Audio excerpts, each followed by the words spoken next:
What could drive a woman to risk everything, her safety, her reputation, her very life, to save a stranger? Margaret Thorne never imagined that one act of compassion during nature's most vicious storm would transform not just her own destiny, but the future of two peoples who had known only blood and hatred. What happened 5 days later would challenge everything the frontier understood about courage, mercy, and the power of the human heart. Before we jump back in, tell us where you're tuning in from, and if this story touches you, make sure you're subscribed, because tomorrow I've saved something extra special for you. The Wyoming Territory winter of 1881 showed no mercy to those caught unprepared in its frozen embrace. Margaret Thorne pulled her wool shawl tighter around her shoulders as she peered through the ice-crusted window of her cabin, watching the blizzard transform the world outside into a swirling wall of white death. The thermometer nailed to the eastern wall had dropped below 0 3 days ago and hadn't climbed since. Her breath created small clouds even inside the cabin, despite the roaring fire in the stone hearth that had consumed nearly a quarter of her winter wood supply. 3 winters had passed since consumption claimed her husband Daniel, leaving her alone in their cabin at Crow's Nest Ridge, 20 miles from the nearest settlement of Millerville. The isolation that had once felt romantic when Daniel was alive now pressed against her like a physical weight. Every creak of timber settling, every howl of wind through the pines, reminded her of how utterly alone she was in a landscape that could kill the unprepared in hours. The cabin Daniel had built stood defiant against the elements, its thick log walls chinked with mud and moss, the roof reinforced each autumn with whatever materials Margaret could salvage or trade for in town. The structure had weathered 7 brutal winters, but this storm tested its limits. Ice formed thick barriers against the doors, and snow piled so deep against the north wall that the lower windows disappeared entirely beneath pristine white drifts. Margaret stoked the fire methodically, watching the flames consume another precious log. The wood wouldn't last until spring at this rate, but without the fire, the water in her buckets would freeze solid, despite being indoors. Already, a thin skin of ice had formed around their edges during the night, and the temperature seemed to drop further with each passing hour. This was shaping up to be the worst winter since the Great Freeze of 1873, when entire families had been found frozen. In their homes comes spring thaw. The territory had already claimed 11 lives this season.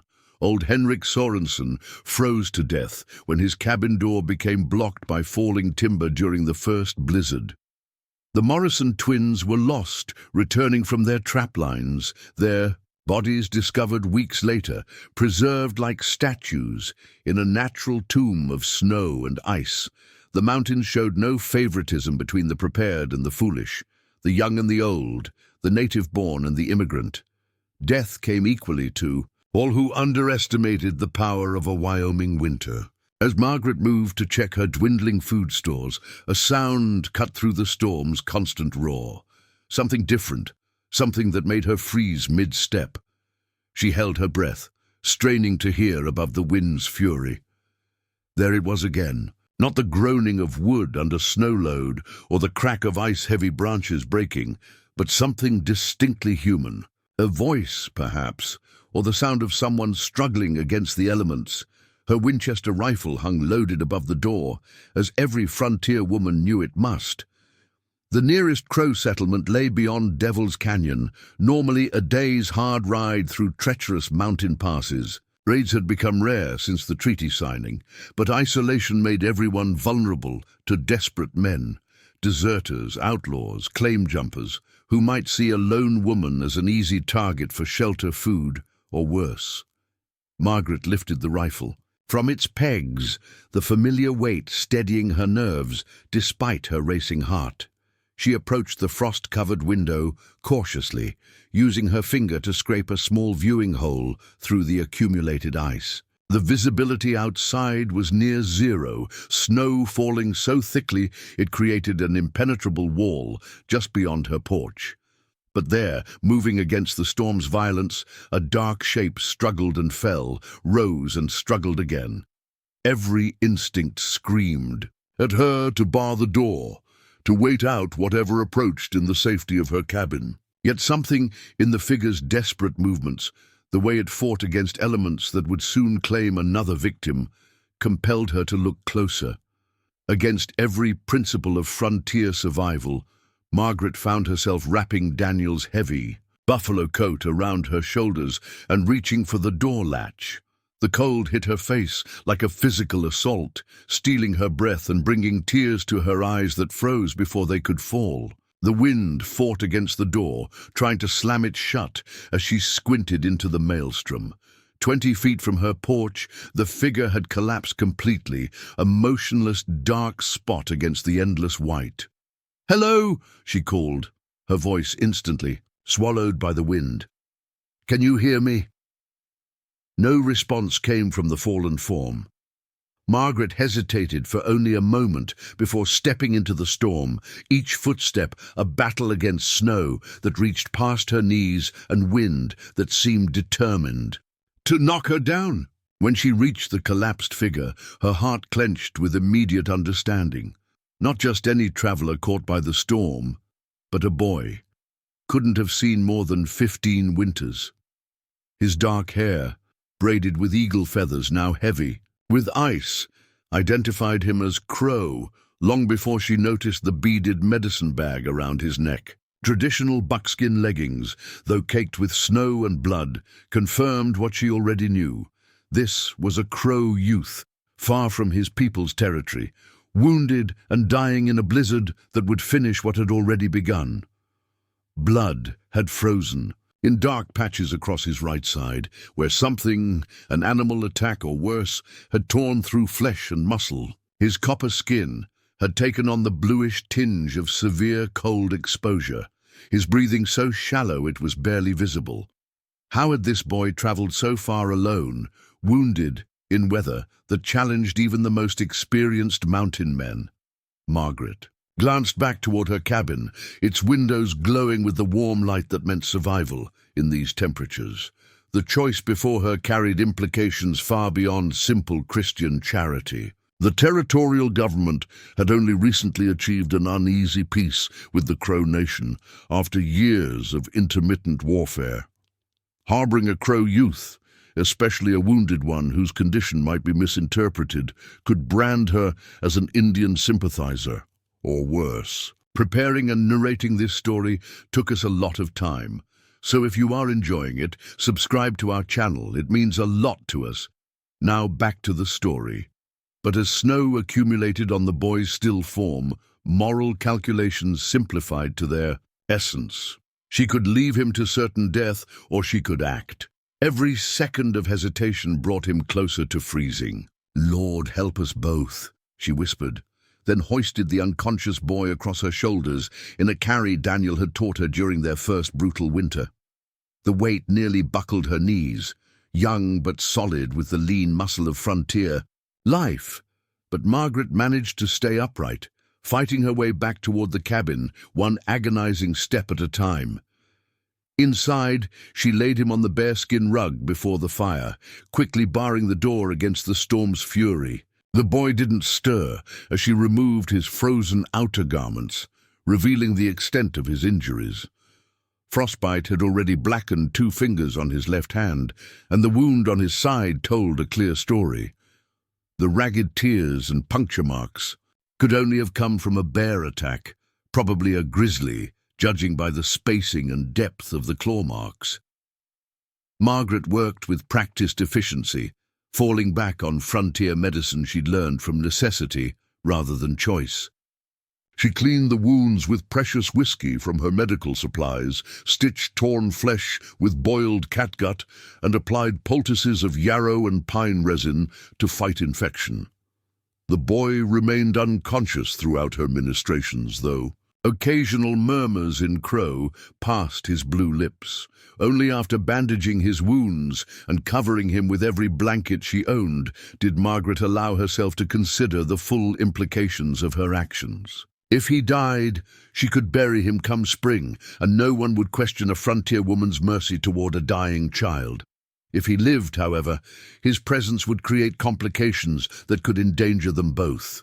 The boy's eyes opened suddenly, dark as mountain stones, immediately alert despite his condition. He tried to sit up, reaching instinctively for a knife no longer at his belt, then gasped in pain as the movement stressed his stitched wounds. "Be still," Margaret said firmly, showing empty palms to demonstrate peaceful intent. "Your injuries are severe.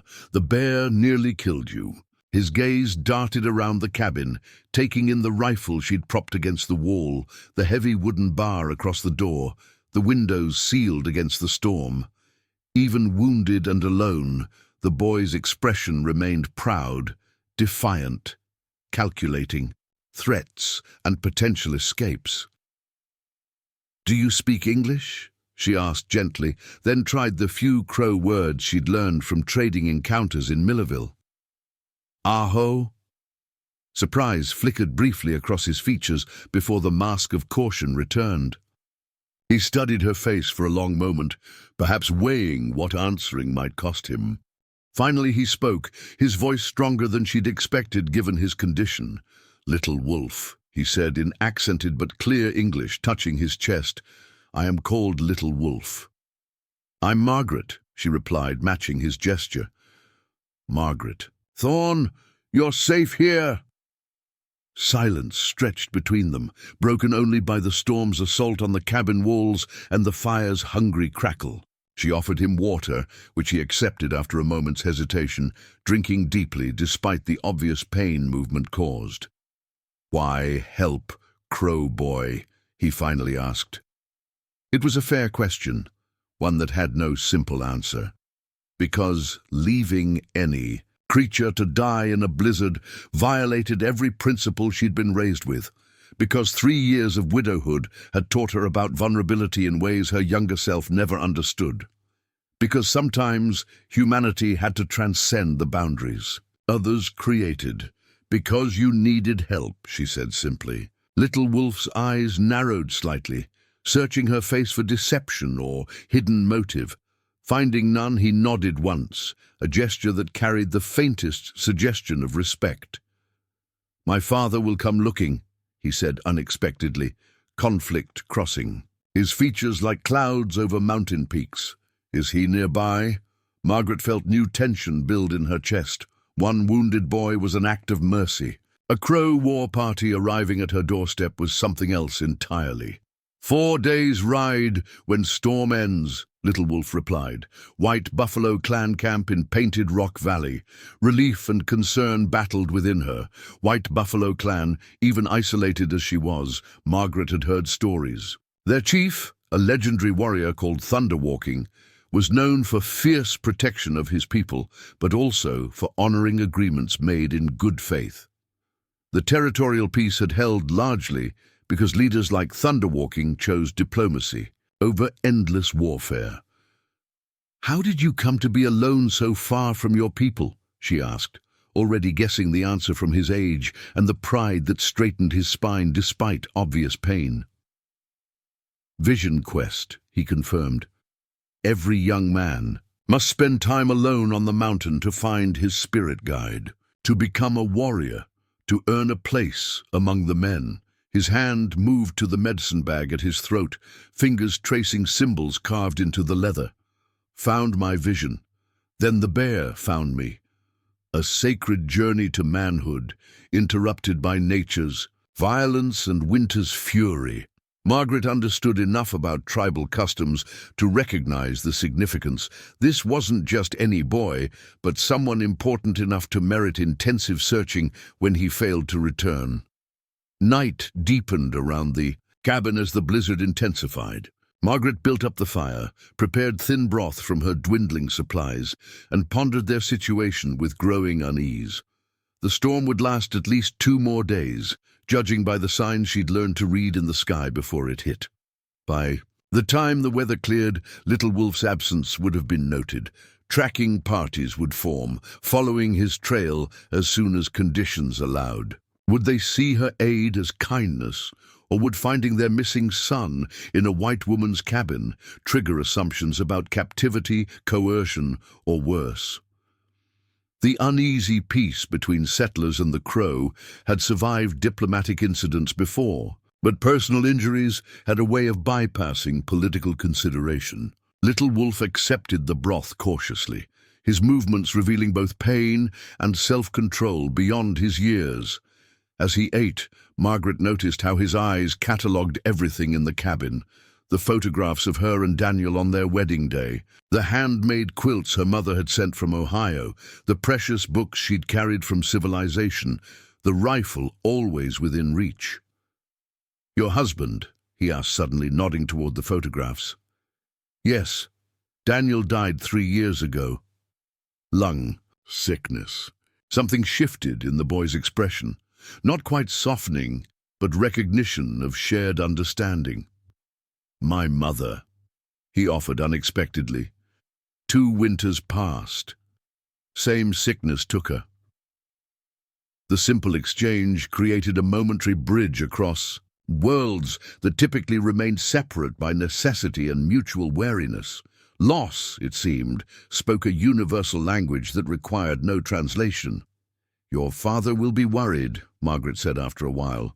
"The Crow are known for their skill at reading signs. They'll find your trail once the storm clears." Little Wolf's face darkened. "He will come with warriors, many warriors." The words hung in the air between them, carrying implications neither wanted to voice.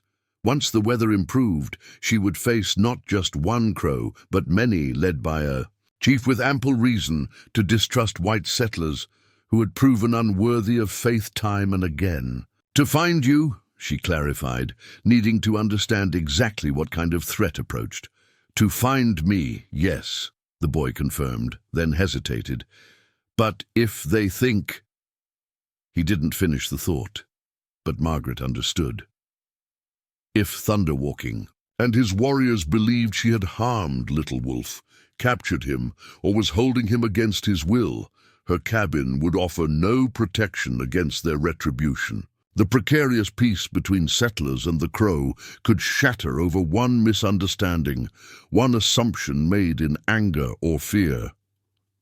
Margaret checked Little Wolf's wounds again, relieved to find the bleeding had stopped completely, though fever had begun to flush his cheeks. Infection remained their most immediate concern. She prepared stronger medicine, echinacea root steeped with willow bark, and helped him drink it despite its bitter taste. As she worked, she found herself speaking, partly to distract him from pain, partly to fill the strange tension that had settled between them like a living thing. "Daniel and I came here 8 years ago. We were going to raise horses, build something lasting in this beautiful, terrible place." She adjusted the damp cloth on his forehead. "The mountains had different plans."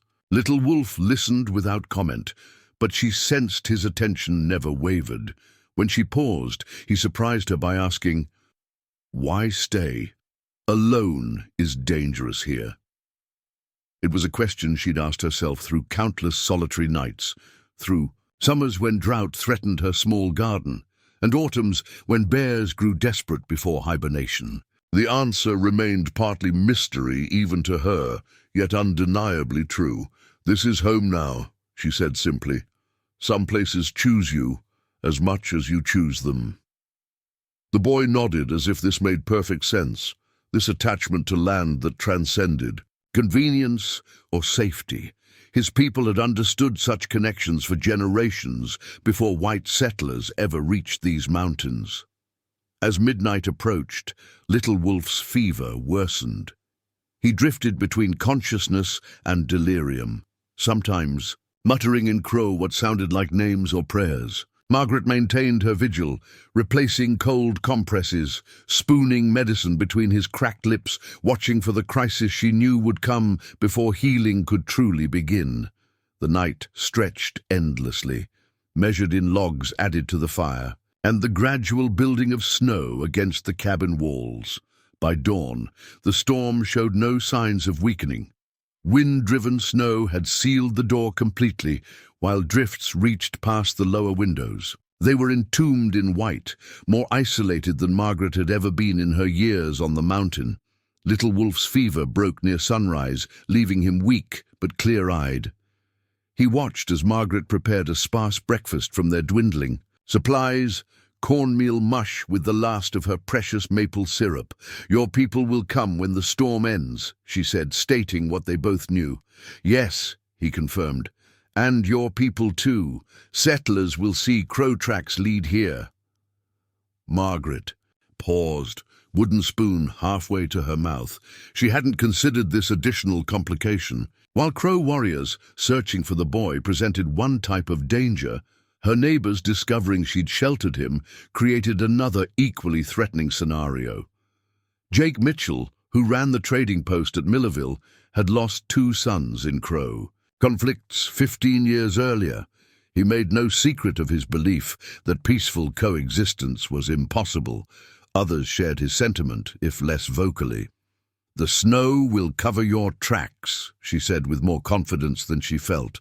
"No one will know you were here." Little Wolf's expression suggested he found her optimism naive, but he wasn't inclined to argue. Instead, he reached for his medicine pouch, which she'd placed beside the makeshift bed where he rested. Opening it carefully, he removed something wrapped in soft doeskin. Unfolding the covering revealed a carved bone whistle, no longer than her thumb, decorated with intricate symbols. "Spirit whistle," he explained, offering it to her. "Calls the wind's attention. If enemies come, blow 3 times. My father will hear, no matter how far." The gesture touched Margaret unexpectedly. This was no small thing. Sharing sacred objects with outsiders, particularly someone from a world that had given his people ample reason for distrust. She accepted the whistle carefully, feeling its smooth surface worn by handling. "Thank you," she said, the words inadequate for the trust being extended. They passed the day in unusual domestic rhythm that gradually eased from awkwardness toward something approaching companionship. Margaret tended the fire, prepared food, and checked Little Wolf's wounds, which showed encouraging signs of healing. The boy, frustrated by weakness but accepting it pragmatically, attempted small contributions, sharpening her kitchen knives with remarkable skill, teaching her crow words for common objects. By afternoon, the storm's fury began to diminish, slightly. Not enough to venture outside, but the howling winds decreased to a persistent moan. Little Wolf, growing stronger with each hour, moved from the bed to sit at her small table where he could see through the window toward the mountains beyond. "Tomorrow," he predicted, studying the sky's heavy grey burden. "Storm ends tomorrow. Then my father comes." "How many warriors will he bring?" Margaret asked, needing to prepare mentally for whatever approached. "Many. All White Buffalo clan. Maybe 50, maybe more." His words carried no threat, merely stated fact. Yet they sent a chill through her unrelated to the winter cold outside. 50 Crow warriors, including their legendary chief, converging on her isolated cabin once the weather cleared. The image was both terrifying and somehow unreal, like something from the dime novels occasionally traded at Mitchell's store. "They won't harm you," Little Wolf added unexpectedly with the certainty of youth. "I will tell them what happened." His assurance, offered with childlike faith that his word would be sufficient protection, touched her even as she recognized its potential limitations. Adult conflicts rarely yielded to simple truth when fear and suspicion clouded judgment. The final night passed more peacefully than the previous ones. Little Wolf's fever remained broken, his appetite returned, and the wounds showed no signs of infection.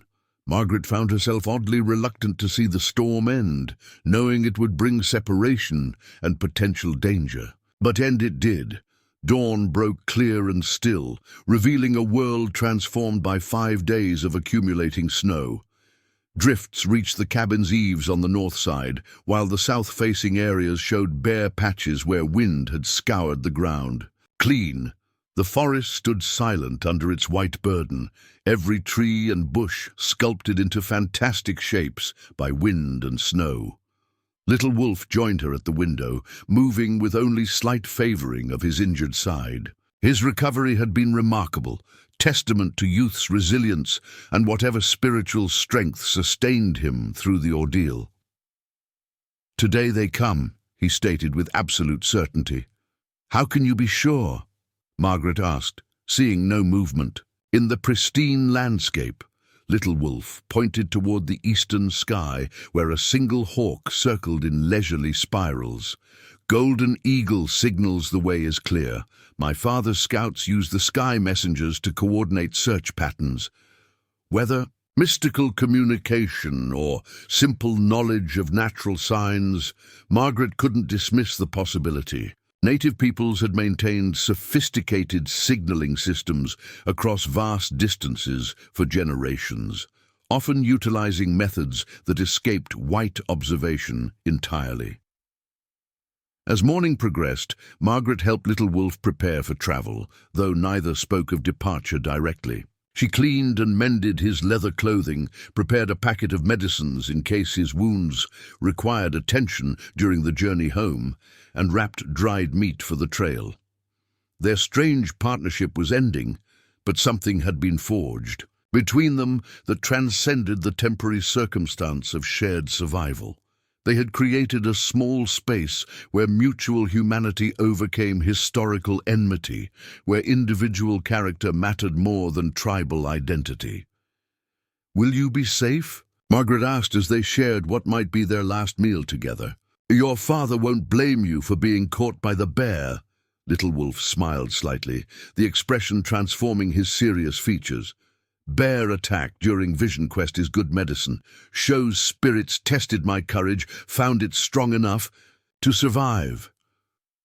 His interpretation of the ordeal as spiritual trial rather than random misfortune reflected a worldview that found meaning in all experiences, particularly those involving survival against overwhelming odds. They were cleaning the breakfast dishes when movement caught their attention beyond the cabin's eastern window. Not the scattered wildlife beginning to emerge after the storm, but coordinated human activity. Little Wolf tensed, every muscle suddenly alert. "They come," he announced unnecessarily. Margaret's heart began racing as figures emerged from the tree line, first a few, then more, until at least 40 mounted warriors formed a loose semicircle around her property. Even at distance, their bearing and organization spoke of disciplined military force rather than random raiders. At their center rode a figure whose presence dominated even from afar. Tall and broad-shouldered, he sat his horse with the easy command of someone accustomed to absolute authority. Eagle feathers adorned his war bonnet, and even Margaret could see the elaborate decorations on his clothing that marked him as a chief. Among chiefs, "Thunder walking," Little Wolf confirmed, unexpected pride evident in his voice.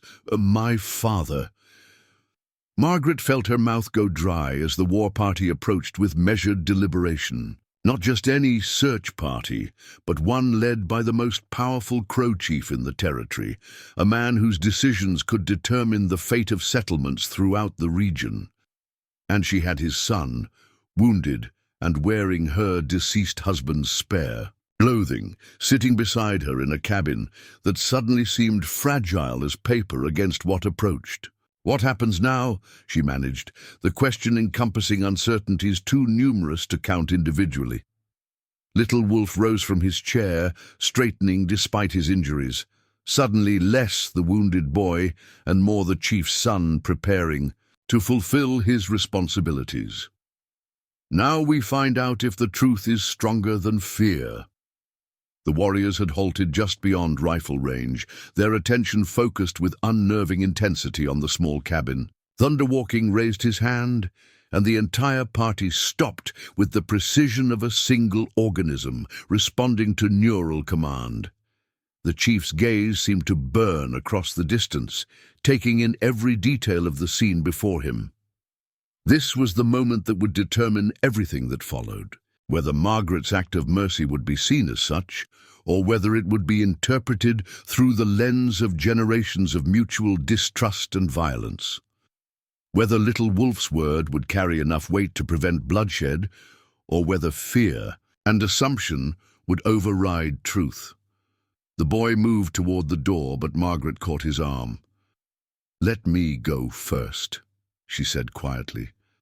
"Let them see I'm not holding you prisoner." Understanding flickered in his dark eyes, followed by something that might have been respect. This moment would establish the nature of everything that followed, the first impression that could either defuse potential violence or ignite it beyond any hope of control. Taking a deep breath to steady herself, Margaret unbarred the door and stepped onto her porch, unarmed and alone, to face thunder walking and 50 Crow warriors who had tracked their missing son to her doorstep. Behind her, little Wolf emerged into the morning light, no longer the frozen, wounded boy she'd found in the storm, but a young man ready to speak truth in the face of whatever consequences might follow. The morning air cut sharp and clean into her lungs as Margaret stood before the assembled warriors, every eye upon her, measuring intent, calculating threat. The silence stretched taut as bowstring, broken only by horses' breath steaming in the cold air and the distant crack of snow-laden branches settling. Thunderwalking urged his horse forward, closing the distance between them with slow, deliberate steps. Up close, his presence was even more commanding. Not just physical size, but the weight of leadership carved into weathered features that had seen decades of warfare, diplomacy, and the constant struggle to protect his people in a rapidly changing world. Everything hung in balance in that crystalline moment. One word, one gesture, one misinterpretation could shatter the fragile peace and send waves of violence across the territory. Margaret stood ground, meeting the chief's penetrating gaze, while behind her, little Wolf prepared to speak the words that would either vindicate her choice or condemn them both. The most crucial moments in history often turned on such small things. One woman's decision to open her door to a dying stranger, one boy's faith that truth would triumph over suspicion, one chief's choice between vengeance and understanding. As Thunderwalking studied her face, searching for answers to questions that went far beyond this moment, Margaret realized that everything she had ever been, every value she had ever held, had led to this instant when humanity itself would be judged. The silence stretched until it became its own language. Thunderwalking's obsidian eyes bore into Margaret's soul, reading stories written in the lines of her face, the steadiness of her gaze, the absence of fear where terror should have lived. Behind her, little Wolf stepped forward, and she heard him speak in Crow, rapid, intense syllables that carried the weight of explanation. The chief's expression never changed, but something shifted in the atmosphere around them. His warriors remained motionless as statues, but the tension began to transform from potential violence into something resembling wonder. Thunderwalking, dismounted with fluid grace, his imposing frame somehow less threatening now that they stood on equal ground. "You are the widow Thorne," he said in heavily accented but clear English. Not a question, a statement that revealed how much the Crow knew about their white neighbors. "I am. My son tells me you saved his life when death already had him in its jaws." Thunderwalking stepped closer, his voice carrying across the clearing so all could hear. "He tells me you asked for nothing in return, expected nothing. Fed him from your own winter stores when food is precious as gold." Margaret felt heat rise in her cheeks. Any mother would have done the same. Would they? The chief's question hung heavy with meaning. Your people turned away Crow travelers from Millerville just last month, made them camp in the cold rather than share warmth of trading post. But you, alone, vulnerable, you opened your door to dying enemy. The word enemy struck her like a physical blow. He wasn't my enemy, he was a child in need. Something profound shifted in Thunderwalking's bearing. His weathered face, carved by wind and wisdom, softened almost imperceptibly. He turned to address his warriors in Crow, his voice carrying across the pristine snow with ceremonial gravity. Whatever he said sent ripples of movement through the mounted men, heads turning, voices murmuring in what sounded like awe. "Little," Wolf translated quietly for Margaret. "My father tells them the Creator sometimes sends tests we don't recognize. He says you saw his son, not as Crow, not as stranger, but as human being worth saving. He says this is true medicine, healing that goes beyond body to touch spirit." Thunderwalking reached into a leather pouch at his side, withdrawing something that caught the morning light. A pendant of carved silver, shaped like a soaring eagle with turquoise eyes, hung from a chain of tiny bones and beads. "This belonged to my father's father," he said, placing it gently in Margaret's hands. "It carries protection of all white. Buffalo ancestors, you wear this, and every Crow warrior knows you are under our protection." Before Margaret could respond, a sound like rolling thunder filled the clearing, not from sky but from human throats. The warriors had begun a chant, deep and rhythmic, growing in intensity until the very air seemed to vibrate with their voices. One by one, they dismounted and began to approach. What happened next defied everything Margaret thought she knew about frontier protocols, about the rigid boundaries between civilizations, about how such encounters were supposed to unfold. The first warrior, a man with silver streaking his black hair, set down a bundle of prime beaver pelts at her feet. The second placed a painted parfleche container that smelled of dried meat and berries. The third offered strings of beautiful beads, colors she'd never seen, blues like summer sky and reds like sunset fire. One after another they came, not in conquest or coercion, but in gratitude. A young warrior left a remarkably crafted bow with quiver of arrows fletched with hawk feathers.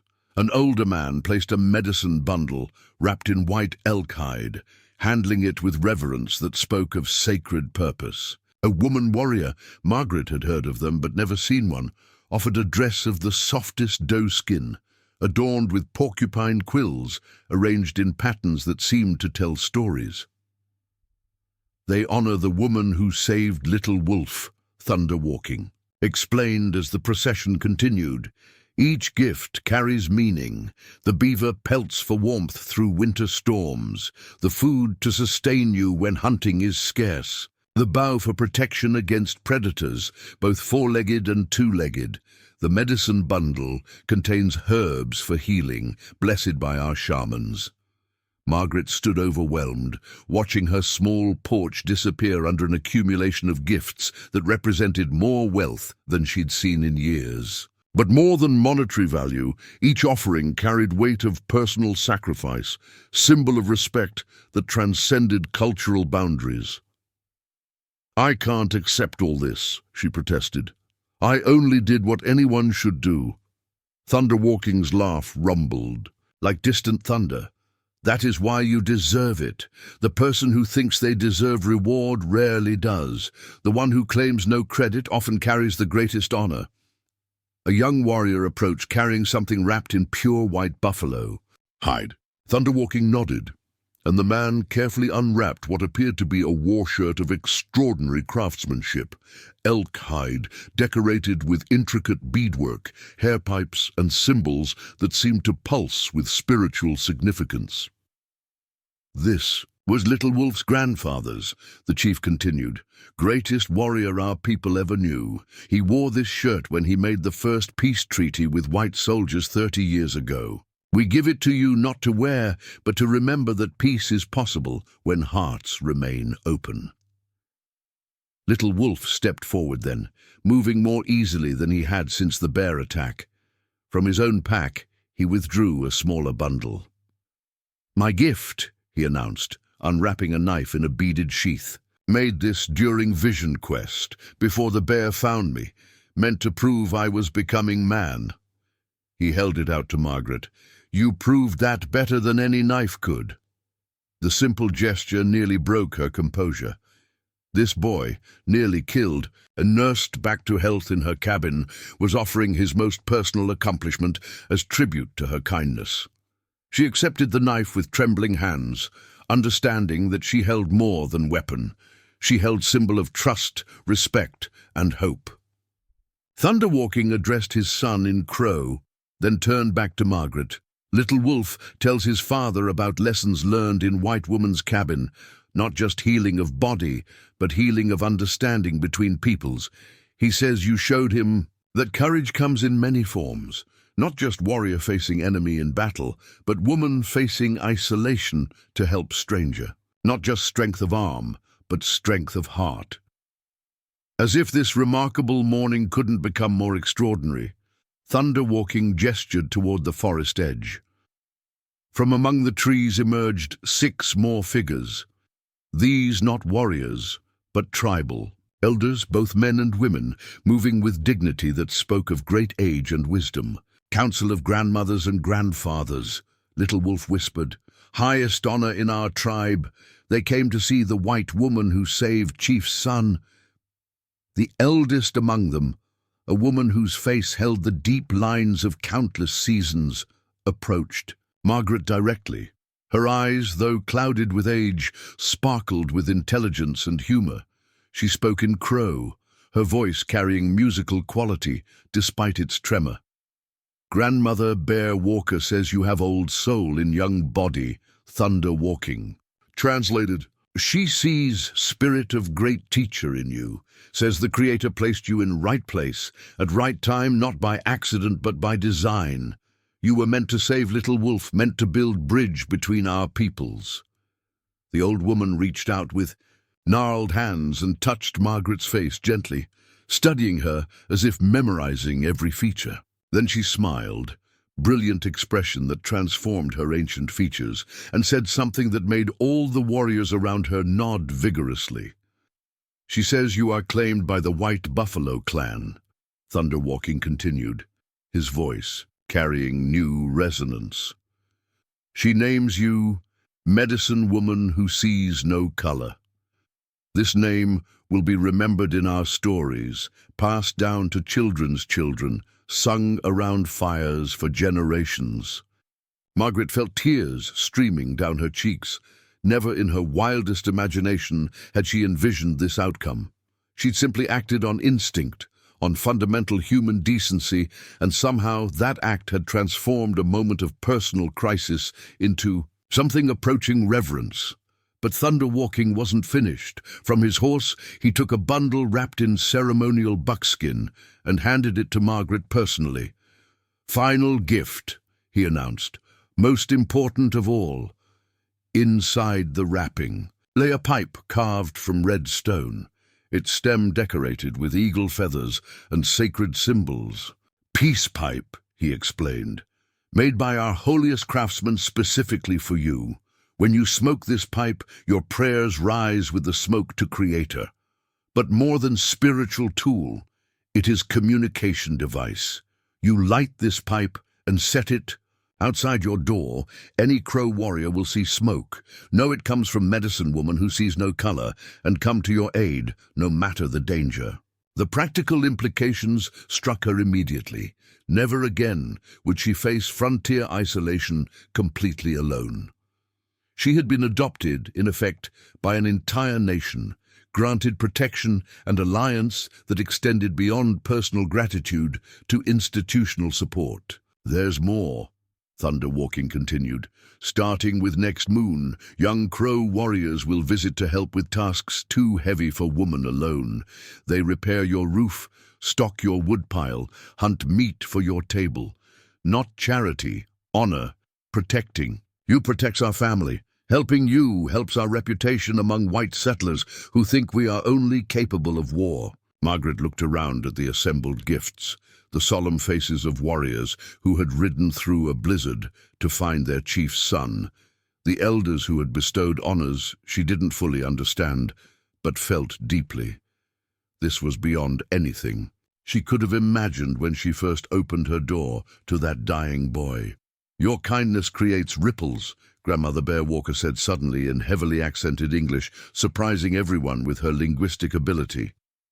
"Like stone dropped in still water, ripples grow, touch far shores, change everything they touch. You threw stone of compassion into our world, ripples still spreading." Thunderwalking nodded solemnly. "You have given our people something precious, proof that not all white hearts are closed to us. Little Wolf will carry this story back to our nation. We'll tell how one woman's courage saved his life, how kindness exists where hatred was expected. Children will grow up knowing this, believing peace is possible." As morning progressed toward noon, the warriors began preparing for departure. The gifts filled Margaret's porch and spilled into her cabin, more wealth than she'd accumulated in years of frontier living. But beyond material value lay something far more precious: connection, protection, belonging to something larger than her isolated existence. Little Wolf approached for final farewell. The wounded boy she'd nursed was gone, replaced by a young man whose eyes held new wisdom earned through suffering and survival. "You changed my vision, Quest," he told her quietly. "Spirit sent me to your door, not just for healing of body, but for learning of heart. I understand now that strength comes in many forms. Greatest warriors are those who choose mercy when they could choose war." He reached into his medicine pouch and withdrew a small eagle feather, its tip painted with red ochre. "My spirit feather," he explained, "earned during Vision Quest. Take this part of me with you, reminder that you have son among the Crow who will never forget what you did." Margaret accepted the feather with hands that shook slightly. Such gifts among native peoples carried significance beyond mere gesture. They created bonds that lasted lifetimes, connections that transcended individual relationships to become part of tribal memory. Thunderwalking mounted his horse, signaling the gathering's end. "We leave you now, medicine woman who sees no color, but part of us remains. You carry our protection, our respect, our promise that you will never face danger alone while White Buffalo Clan draws breath." He raised his hand in formal salute, and every warrior followed suit, dozens of men and women acknowledging her with gesture normally reserved for honored chiefs and visiting dignitaries. The sight overwhelmed Margaret completely, this fierce pride of the frontier demonstrating such profound respect for her simple act of human kindness. "Remember," Thunderwalking called as the war party began to move, "courage you showed in Blizzard was just beginning. Real test comes in days ahead, when others question why you helped us, why we honor you. Stand strong in your choice. Truth has its own power when spoken with open heart."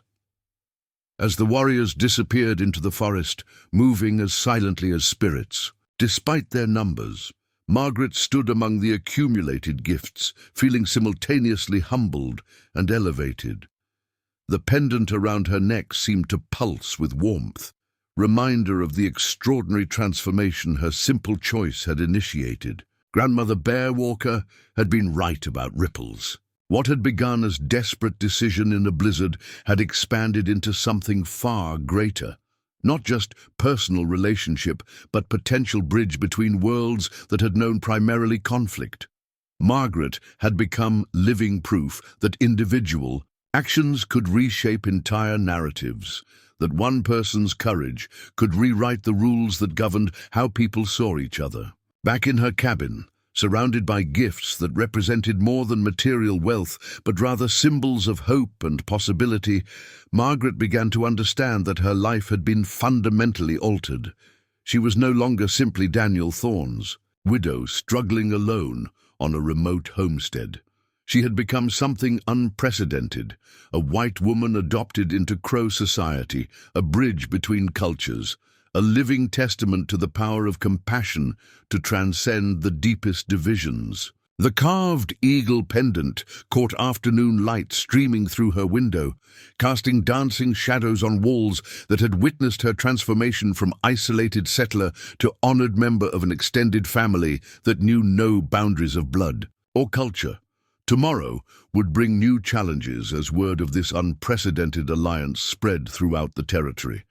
But today, Margaret allowed herself to feel the profound satisfaction of knowing she had chosen correctly when it mattered most. As sunset painted the snow-covered landscape in shades of gold and crimson, Margaret stepped onto her porch, now laden with gifts from an entire nation. She lifted the peace pipe to her lips, drew in the sacred smoke, and sent her prayers of gratitude skyward. Somewhere in the distance an eagle cried. Whether real bird or spiritual messenger, she couldn't say, but its call seemed to echo her own heart's song of wonder at how dramatically her world had changed in just 5 days. The blizzard had brought more than snow and cold to her doorstep.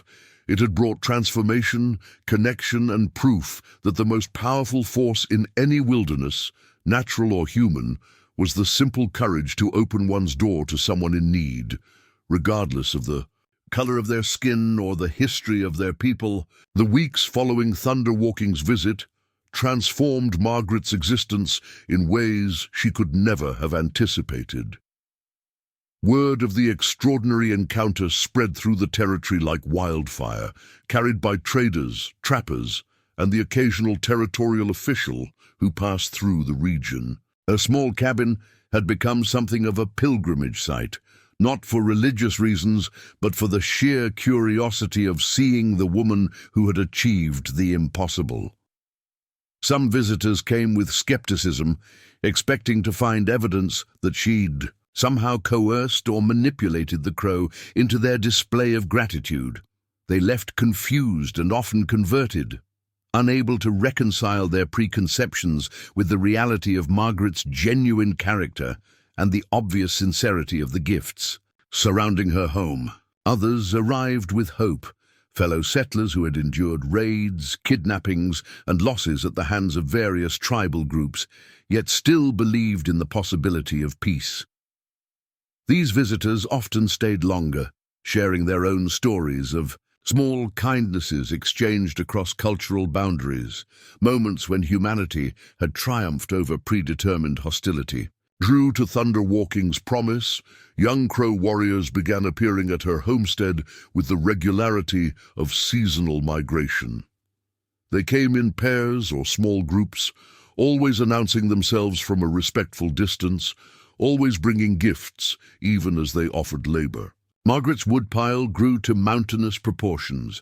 Her cabin roof received expert repairs, using techniques that would last decades, and her small garden plot was expanded and enhanced with irrigation methods passed down through generations. Of Crow agriculture, these young men, initially shy and formal in their interactions, gradually became more comfortable in her presence. They taught her their language with patient enthusiasm, laughing good-naturedly at her pronunciation attempts while praising her progress.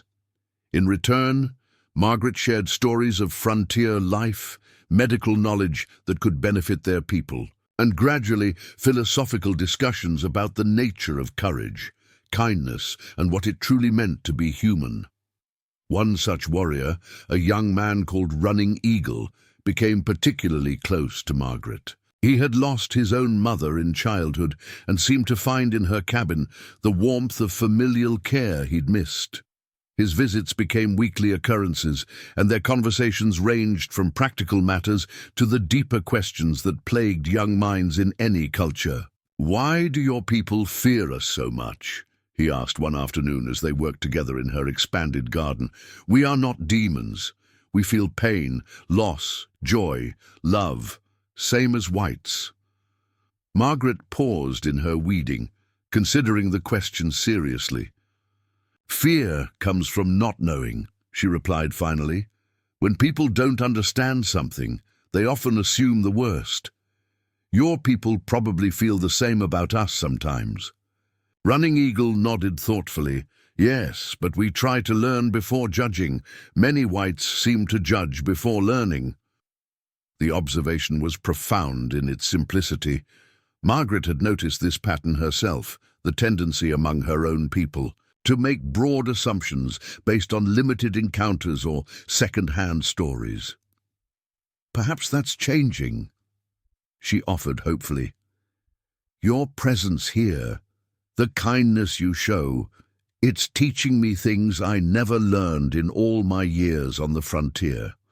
Their conversations often turned to Little Wolf, whose recovery had become legendary among the Crow. Running Eagle shared updates about the chief's son, how his experience with Margaret had influenced his development as a leader, how he spoke frequently about the white woman who had saved not just his life, but his understanding of what peace might look like. "Little Wolf says you gave him more than medicine," Running Eagle explained. "You gave him vision of future where Crow and whites live as neighbors, not enemies.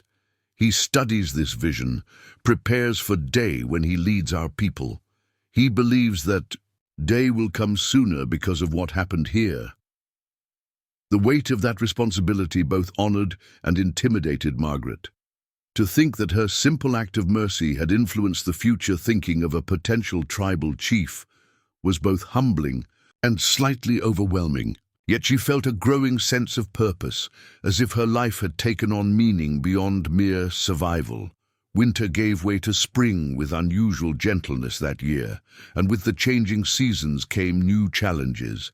The territorial government had taken notice of the unprecedented alliance between Margaret and the White Buffalo clan. Governor Patterson himself arrived unannounced one morning, accompanied by an escort that included both cavalry and what appeared to be territorial officials. Margaret watched from her porch as the official party approached, noting how the governor's eyes widened at the sight of the Crow-made improvements to her homestead and the obvious wealth of gifts still displayed prominently around her property. "Mrs. Thorne," Governor Patterson said after dismounting, his tone carrying the careful neutrality of a politician feeling his way through unfamiliar territory. "I trust we're not intruding." "Not at all, Governor. Please, come inside." As they entered her cabin, Patterson's aide whispered something that made the governor's eyebrows rise. "I see the stories weren't exaggerated," he commented, taking in the sacred pipe, the ceremonial war shirt, and dozens of other items that would have been treasures in any native artifact collection. "What stories would those be?" Margaret asked, innocently, though she knew full well that tales of her encounter with Thunderwalking had reached the territorial capital. "Stories of the white woman who has achieved something our best diplomatic efforts have failed to accomplish in decades," Patterson replied candidly. "Mrs. Thorne, what you've done here, building this relationship with the Crow, it could be the key to lasting peace in this territory." Margaret served coffee while considering his words carefully. "I didn't set out to build diplomacy, Governor. I simply helped a boy who was dying." "Yes, but the results extend far beyond that single act," Patterson continued, accepting the cup gratefully. "Intelligence reports indicate that Crow raiding activities have decreased significantly in areas where your influence is known. More importantly, other tribes are taking notice. Some have begun questioning whether constant warfare serves their interests." The governor leaned forward, his expression intense. "Mrs. Thorne, the territorial government would like to formalize your role, appoint you as an official liaison to the Crow Nation, provide you with resources, protection, official sanction to expand this peaceful relationship." Margaret set down her coffee cup with deliberate care. The offer was tempting. Official support could certainly make her unique position easier to maintain. But something about the proposal troubled her. "Governor, with respect, I think you misunderstand what happened here. This wasn't a diplomatic negotiation or a political arrangement. It was human beings recognizing each other's humanity, The moment you make it official, you change its nature. You turn a relationship built on trust into one defined by government policy. Patterson frowned.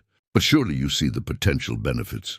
With official backing, you could establish formal trade agreements, negotiate territorial boundaries, perhaps even arrange meetings between thunderwalking and territorial leaders.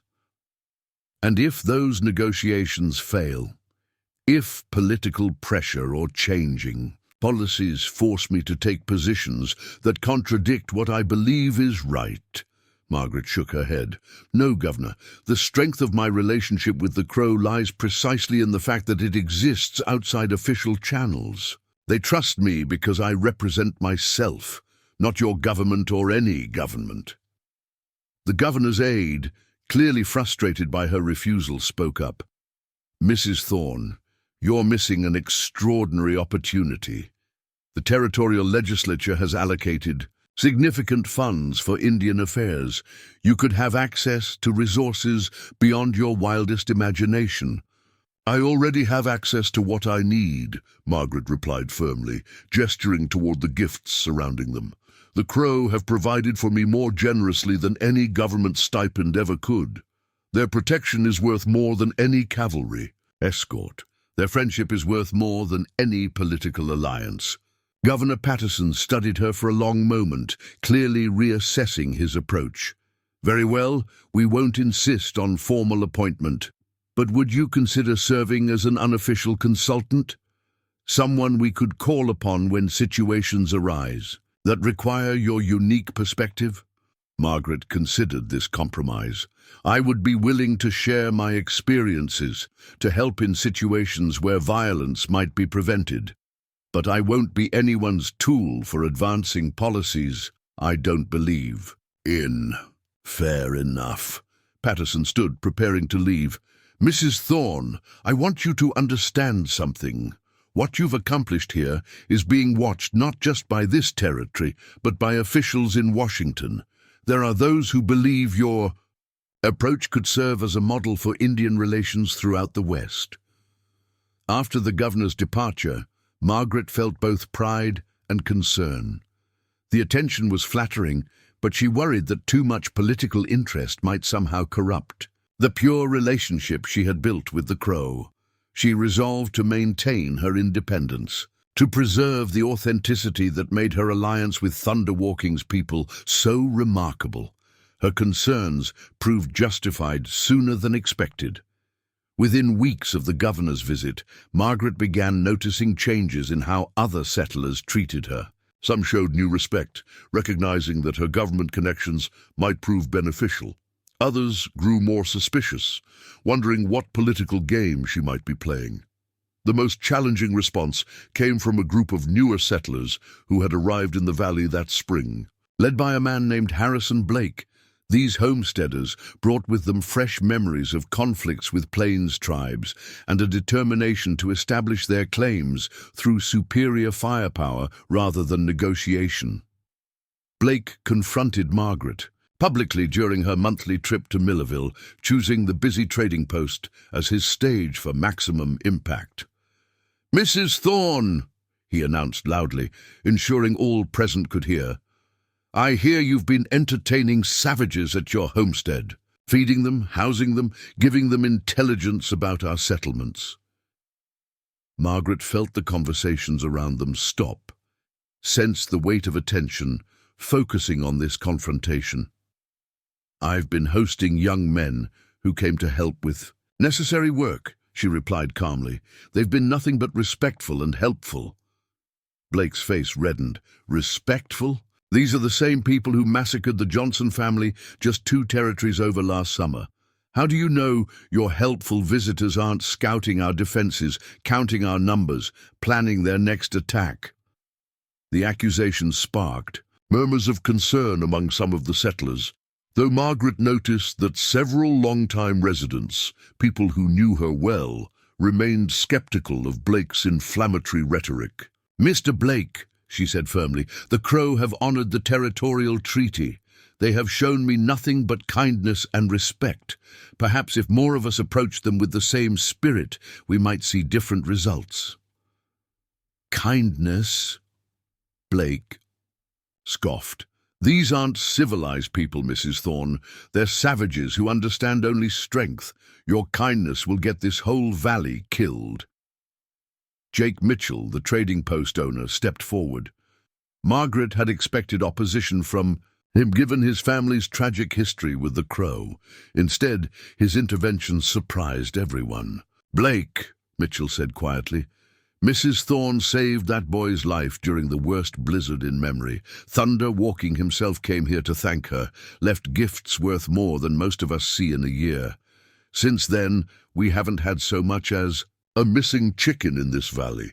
Maybe you should ask yourself why that is before you go throwing accusations around." The support from an unexpected quarter shifted the mood in the trading post. Other voices joined in, sharing observations about the peaceful months since Margaret's encounter with Little Wolf, the obvious prosperity and security her alliance had brought to the region. Blake, finding less support than expected, retreated. Somewhat, but didn't abandon his position entirely. "Mark my words," he warned, "this false peace won't last. Sooner or later, their true nature will show itself, and when it does, remember who warned you."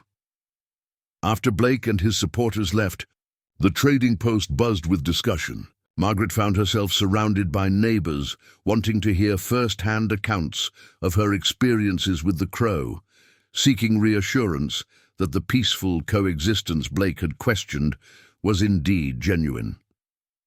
"Is it true they made you a member of their tribe?"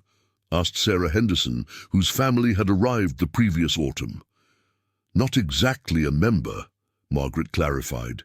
"They honored me with a name, with protection, with friendship. They see me as family, but I'm still who I've always been." "And they really send young men to help with your homestead?" another settler inquired. Margaret smiled. "Just last week, Running Eagle and 2 others helped me construct a new chicken coop. They brought their own tools, their own materials, refused to accept anything in payment except dinner and conversation." These stories, shared openly and honestly, did more to counter Blake's rhetoric than any political argument could have accomplished. The settlers saw in Margaret's experience something they all craved: security, community, prosperity achieved, not through conflict, but through mutual respect. That evening, as Margaret prepared to return to her homestead, Jake Mitchell approached her privately. "Mrs. Thorne, I want you to know something. When my boys were killed, I thought I'd hate all Indians forever. But watching what you've accomplished, seeing how different things can be, it's given me hope I thought I'd lost." The admission from a man who had every reason to oppose her path struck Margaret deeply. "Jake, I hope you find the peace you deserve. Your boys wouldn't want their deaths to fuel endless cycles of revenge." As summer progressed, Margaret's role as an unofficial bridge between worlds became more complex and demanding. The territory was experiencing an influx of new settlers, many bringing their own prejudices and fears. Simultaneously, drought conditions were straining resources for everyone, white and native alike, creating tensions that threatened to erupt into open conflict. It was during this challenging period that Margaret received an unexpected visit from Grandmother Bear Walker. The elderly Crow woman arrived at sunset, accompanied not by warriors but by 2 other grandmothers, all traveling in a traditional travois despite their advanced age. Through Running Eagle, who served as translator, Grandmother Bear Walker explained that she had come with a proposal that could benefit both peoples during the difficult season ahead. "Grandmother says the spirits have shown her a vision," Running Eagle translated carefully. "The white settlers struggle with drought, don't know which plants can survive dry season, which roots store water. The Crow know these things, learned from generations of surviving on this land." The elderly woman spoke again, gesturing expressively, her words carrying urgency and hope. She proposes teaching exchange, Running Eagle continued. Young Crow women come to settlement. Teach white women about drought-resistant plants, water conservation, food preservation methods learned over centuries. In return, white women teach Crow about metal tools, farming techniques brought from eastern lands, healing methods that complement traditional medicine. The proposal was revolutionary in its implications, not just occasional interactions between individuals, but systematic sharing of knowledge between entire communities. Margaret felt excitement building as she grasped the potential impact. Grandmother Bear Walker believes this exchange could create understanding stronger than any treaty, Running Eagle explained as the elder woman fixed Margaret with her piercing gaze. When women share the work of survival, when children play, together while mothers teach each other, barriers disappear. Men make war, women make life. Women make peace. The wisdom in the proposal struck Margaret as profound. Military treaties and political agreements dealt with abstractions, boundaries, trade rights, territorial sovereignty. But the knowledge exchange Grandmother Bear Walker envisioned would create concrete, immediate benefits for both communities, while fostering the kind of personal relationships that made conflict unthinkable. "What would you need from me?" Margaret asked. Through Running Eagle, the grandmother explained that Margaret's respected position in both communities made her the ideal coordinator for such an unprecedented program. Her homestead could serve as a neutral meeting ground, a place where women from both cultures could gather safely to share their knowledge. Over the following days, Margaret worked with the Crow grandmothers to develop a detailed plan. They would start small, perhaps a dozen women from each community meeting weekly during the growing season. The Crow women would teach drought survival techniques, traditional medicine, sustainable hunting and gathering practices. The settler women would share their knowledge of metal tools, mechanical devices, crop varieties brought from distant climates, and written communication methods. When Margaret proposed the idea to the community during the next gathering at the church, the response was mixed but generally positive. The practical benefits were obvious to everyone struggling with the harsh summer conditions. Sarah Henderson immediately volunteered, as did several other women whose families had arrived recently and were finding the frontier more challenging than expected. Blake and his supporters remained opposed, but their influence had waned as Margaret's approach continued to produce tangible benefits. The valley had enjoyed months of unprecedented peace and prosperity, making their dire warnings ring increasingly hollow. The first knowledge exchange session took place on a warm July morning at Margaret's homestead. 6 Crow women, led by a younger medicine woman named Dancing Hawk, met with 8 settler women in what Margaret had designated as neutral ground between her cabin and the forest edge. The initial awkwardness was palpable. The two groups stood apart, eyeing each other with mixture of curiosity and caution. Children peeked from behind their mothers' skirts, whispering comments in their respective languages. Margaret, wearing the pendant Thunder Walking had given her prominently displayed, stepped between the groups. "We gather here not as strangers, but as women facing the same challenges of feeding our families, protecting our homes, ensuring our children grow strong and wise. Let us begin by sharing our names and our hopes for what we might learn together." What followed was transformative. As the women introduced themselves, describing their struggles with the drought and their hopes for new solutions, common ground emerged. The Crow women demonstrated how to identify and prepare drought-resistant roots that settler women had dismissed as weeds. The settler women showed metal tools that could dramatically increase the efficiency of traditional gathering techniques. But perhaps most powerful were the smaller moments: a Crow mother helping a settler child who had fallen, a white woman sharing water when a Crow elder looked tired, children beginning to play together despite having no common language, creating their own games that transcended cultural boundaries. Dancing Hawk, the Crow medicine woman, proved particularly gifted at bridging cultural gaps. She had learned some English through trade contacts and could often translate not just words, but concepts, helping both sides understand not just the what, but the why behind each other's practices. By the session's end, both groups were making plans for the following week's meeting, exchanging ideas about what knowledge to share next, which plants to bring for demonstration, which tools might be most useful to try. Margaret watched these developments with growing amazement. What had begun as her individual act of mercy toward a dying boy had evolved into something approaching a cultural renaissance.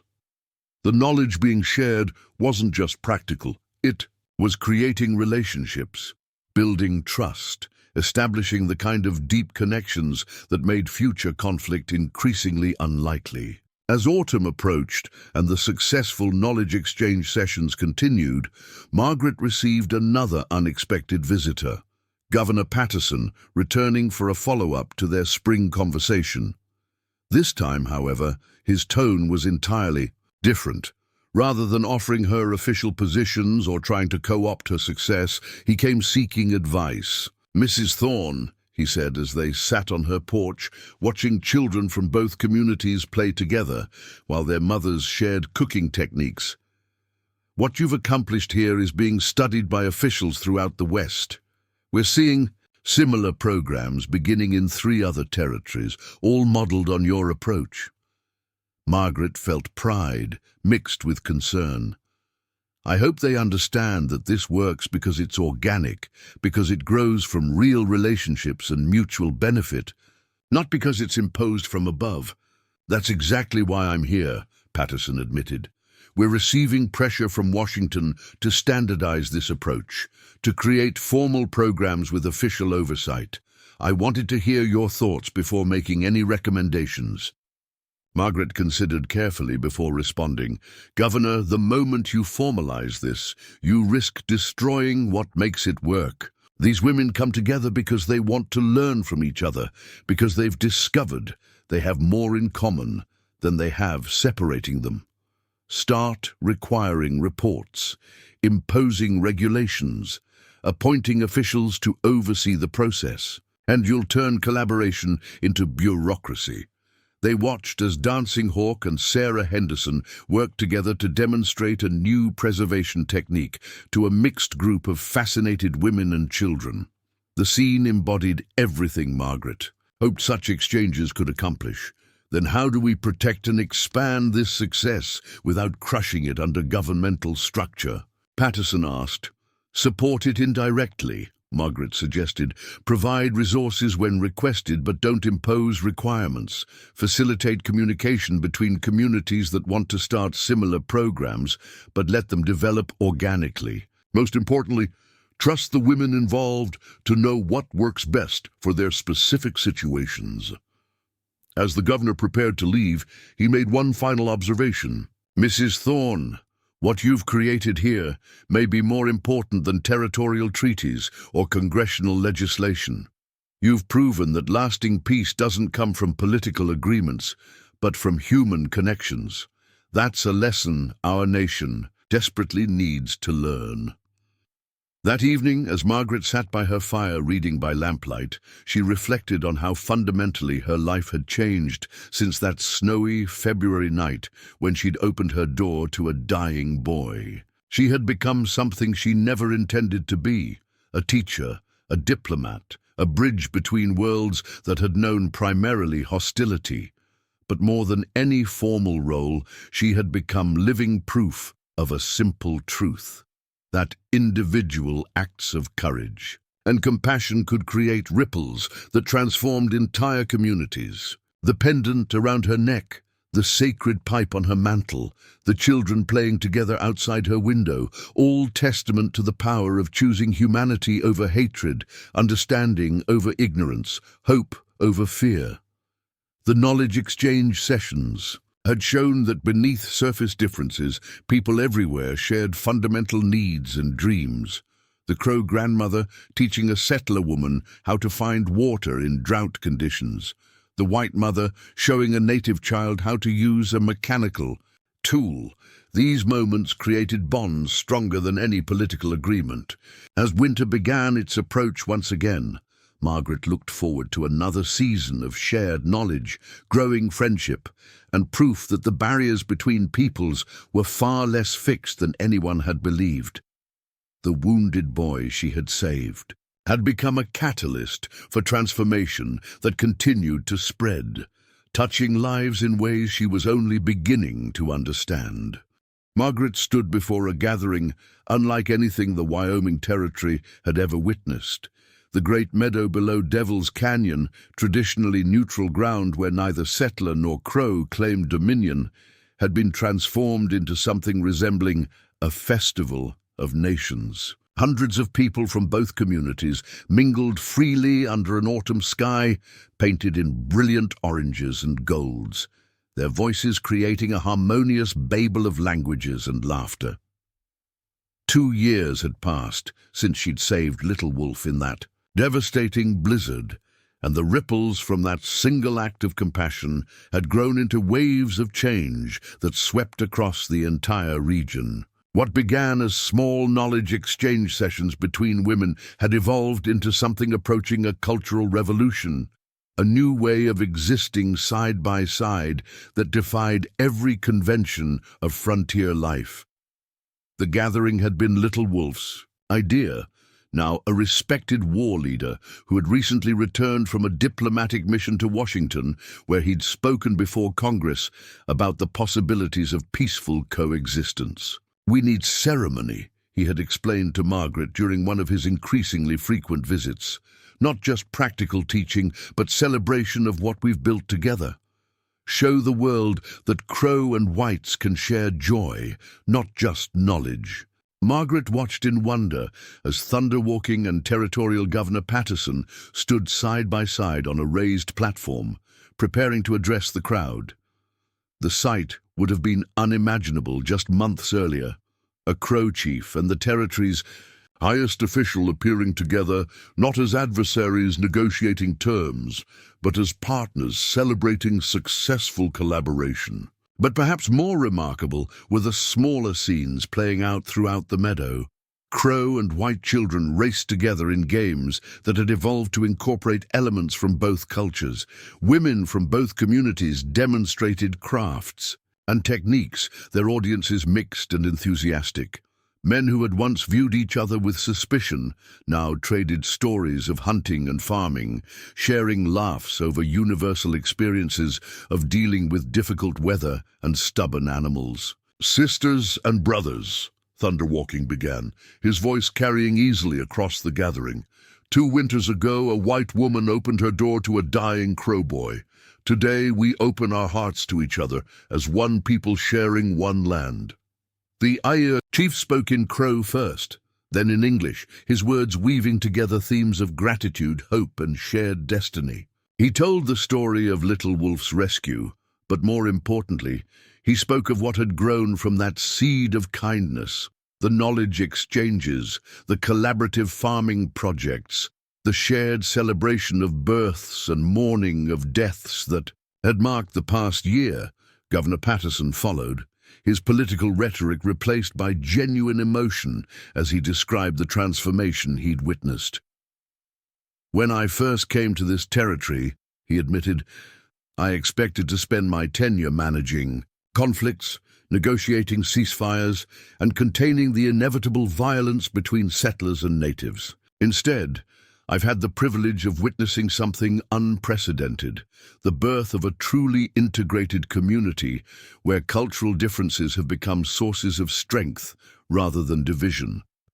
Margaret found herself called forward to speak, a request that still felt surreal despite her growing recognition as an informal leader in the peace movement. As she approached the platform, she noticed faces in the crowd. Running Eagle, now married to a settler woman whose family had initially opposed the union but came to embrace it when they saw their daughter's happiness.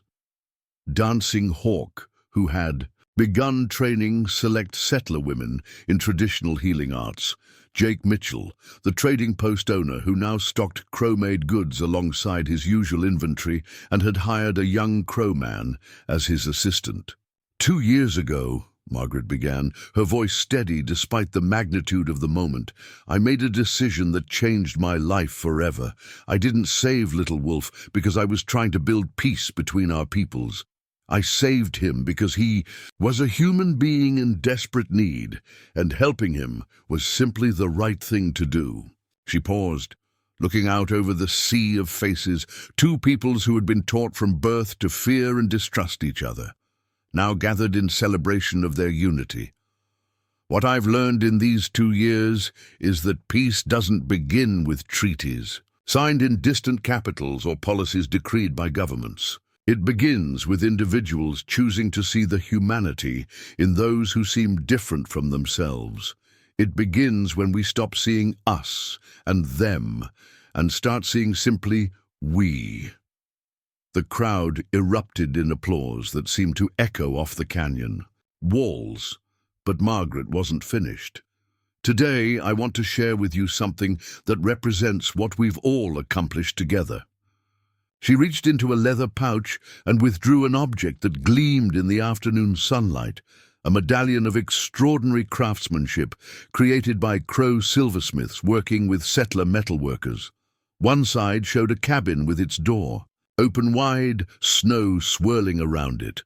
The other depicted 2 hands clasped in friendship across a stylized map of the territory. This medallion was created by artisans from both our communities, working together, combining their skills and traditions to create something neither could have made alone. It represents not just the night I opened my door to Little Wolf, but every day since when people from both sides have chosen cooperation over conflict, understanding over ignorance, love over fear.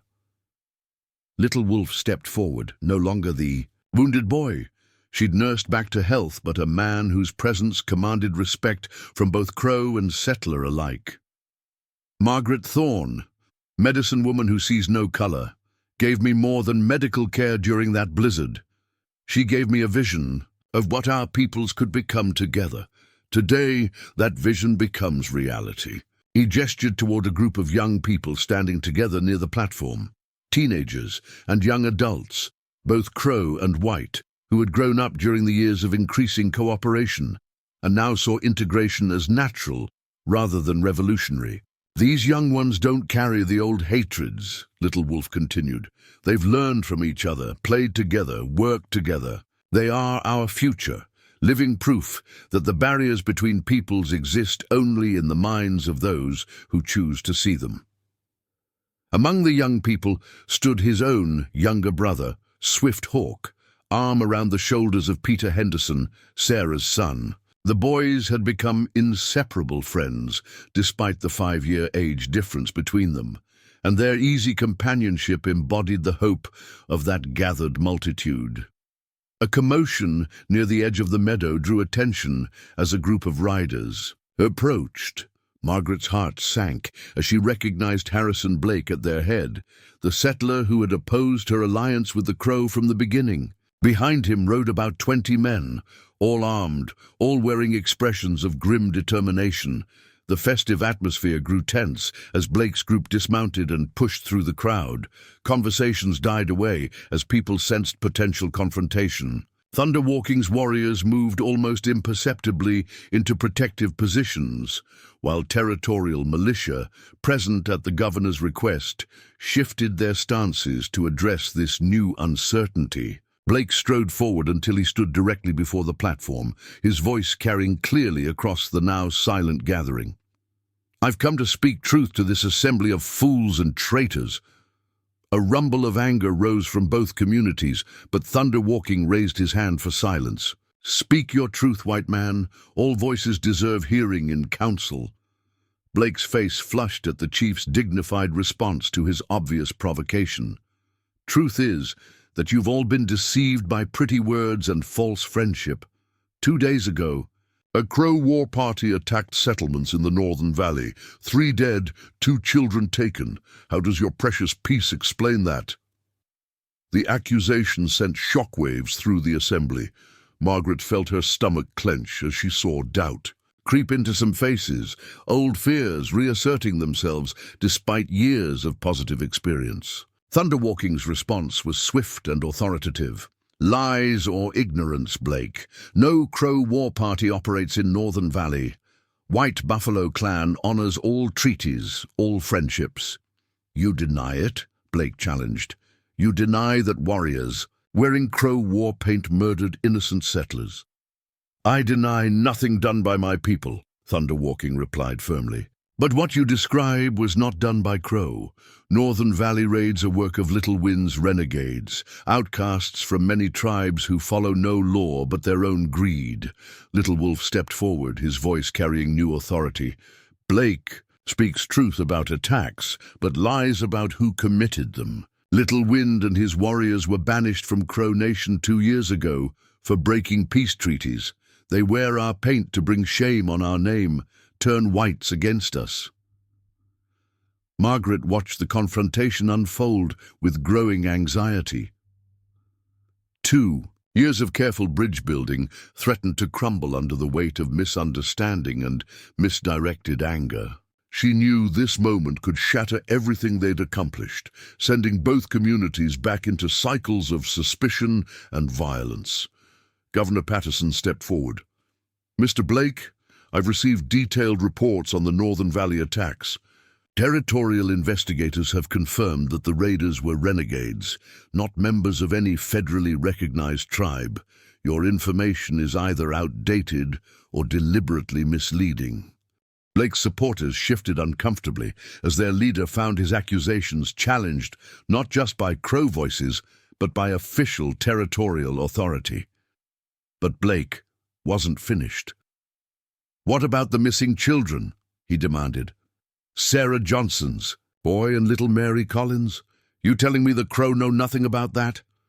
The question hit like a thunderbolt. Missing children represented every settler's worst nightmare, the fear that had driven frontier families to view all native peoples as potential threats to their most precious possessions. Thunderwalking conferred briefly with several of his war leaders before responding. "We know of these children. They were taken by Little Wind's band, yes, but we also know where they are being held." A collective gasp rose from the crowd. Margaret felt her pulse quicken as she realized they had reached a crucial moment, one that could either vindicate the trust built between communities or destroy it entirely. "You know where they are?" Blake demanded incredulously. "And you've done nothing about it?" Little Wolf's response carried steel beneath its calm surface. "We have done everything about it. For 3 days, Crow Scouts have tracked the renegades to their hidden camp in the Badlands. We plan to rescue children and return them safely." But Blake's accusations change everything. Thunderwalking nodded grimly. "Now we must choose. Help white children and risk being blamed for their capture when they are found in our care, or let renegades keep them to avoid suspicion." The brutal pragmatism of the dilemma struck everyone present. The Crow had discovered intelligence that could save the missing children, but feared that rescuing them might be seen as evidence of guilt rather than innocence. Margaret stepped forward, her voice cutting through the tension. "There's a third option. We go together." Every eye turned to her as she continued. "Crow warriors who know where the children are hidden, settler men who want them rescued, territorial militia to provide official sanction. We bring those children home together, and in doing so, we prove once and for all that trust between our peoples is stronger than the lies of those who profit from our division." The proposal hung in the air like a challenge to everything both. sides had ever believed about themselves and each other. Joint military action between Crow warriors and white settlers to rescue children from a common enemy. It was unprecedented, dangerous, and exactly the kind of bold gesture that could either cement their alliance or destroy it completely. Thunder. Hawking spoke first. Medicine woman who sees no color speaks wisdom. White buffalo warriors will ride to save these children, but we go together with white brothers, or not at all. Governor Patterson stepped up immediately. The territorial militia volunteers for this mission. Captain Morrison will coordinate with Crow war leaders to ensure unified command. One by one, voices rose supporting the joint rescue effort. Running. Eagle volunteered immediately, as did several other young Crow warriors.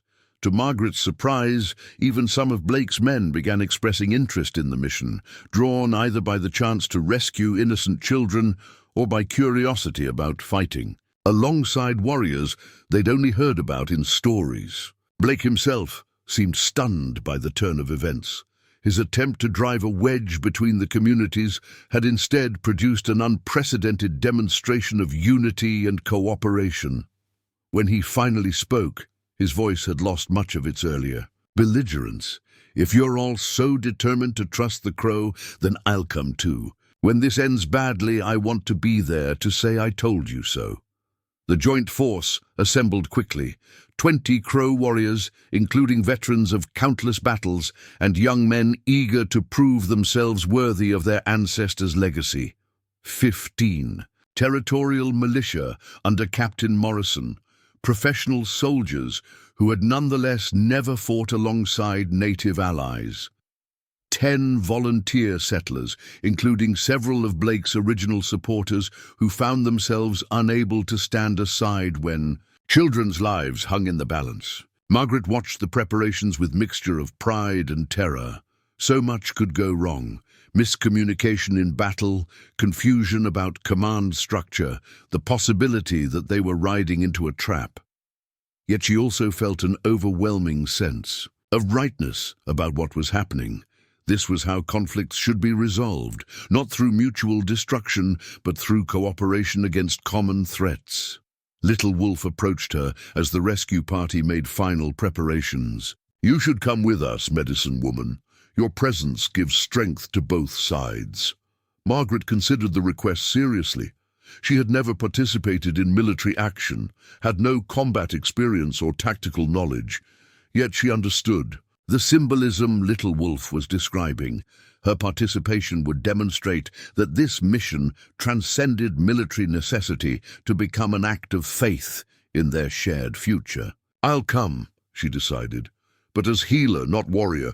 Someone will need to tend to the children when we find them, possibly treat wounded from both sides. The rescue party departed at dawn, 45 warriors, soldiers and volunteers moving together across territory that would have been a war zone just 2 years earlier. Margaret rode alongside Dancing Hawk, the two women serving as mobile medical support for the unprecedented force. The journey to the Badlands took them through landscape that reflected the territory's complex history. Abandoned homesteads, destroyed. In earlier conflicts, Crow ceremonial sites that had been defiled by treasure hunters, trading posts that had facilitated both peaceful exchange and illegal gun running to hostile tribes. As they traveled, something remarkable began to happen. The artificial barriers between the various groups started breaking down. Crow warriors shared trail food with settler volunteers. Territorial militiamen asked Crow scouts about tracking techniques. Old soldiers on both sides found common ground in complaints about military bureaucracy and the foolishness of politicians who never had to implement their decisions in the field. Captain Morrison proved particularly adept at fostering cooperation, consulting frequently with Thunder walking about strategy, while ensuring that both Crow and settler voices were heard in tactical planning. His professional respect for native fighting capabilities helped ease tensions among militia members who had expected to be teaching rather than learning. By the second day, the mixed force had developed its own rhythm and identity. When Blake's horse went lame, Running Eagle immediately offered to share his mount, an offer that clearly surprised and somewhat embarrassed the formerly hostile settler. When a territorial soldier suffered a serious cut while gathering firewood, dancing, Hawk treated his wound with traditional medicines that proved more effective than his military field kit. These small interactions accumulated into something larger, a sense of shared purpose that transcended cultural boundaries. Men who had never spoken to each other were now planning tactics together, sharing guard duties, even beginning to learn phrases in each other's languages. On the third day, Crow Scouts returned with precise intelligence about the renegade camp. Little Wind had established his band in a box canyon that offered excellent defense but limited escape routes. The stolen children were being held in a cave near the canyon's rear wall, guarded by at least 6 warriors, while the rest of the band conducted raids or hunted in the surrounding area.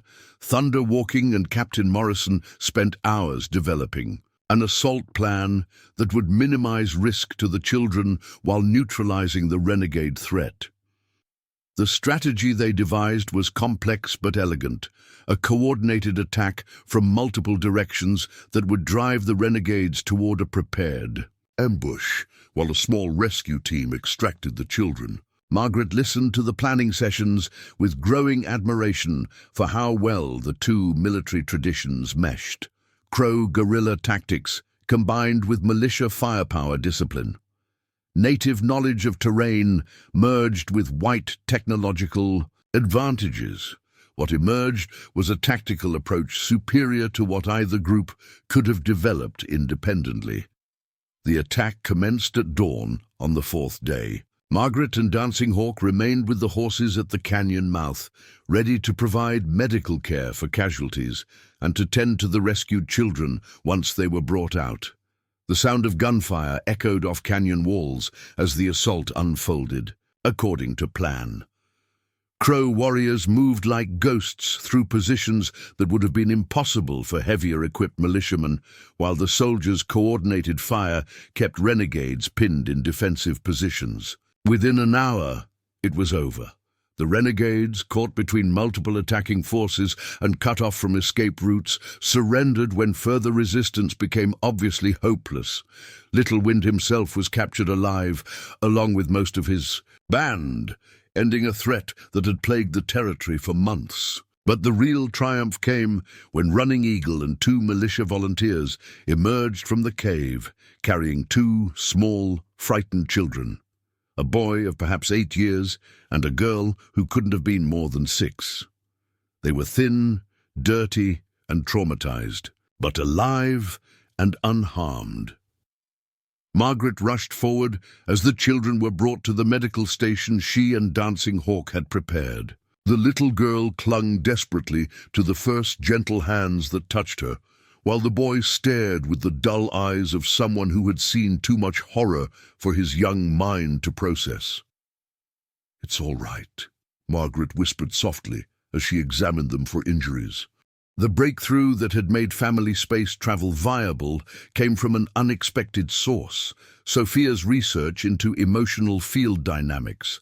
She had discovered that Diego Martinez's electromagnetic studies included principles for maintaining psychological well-being in isolated environments. His research suggested that certain electromagnetic frequencies could enhance family bonding and reduce stress-related disorders during extended space travel.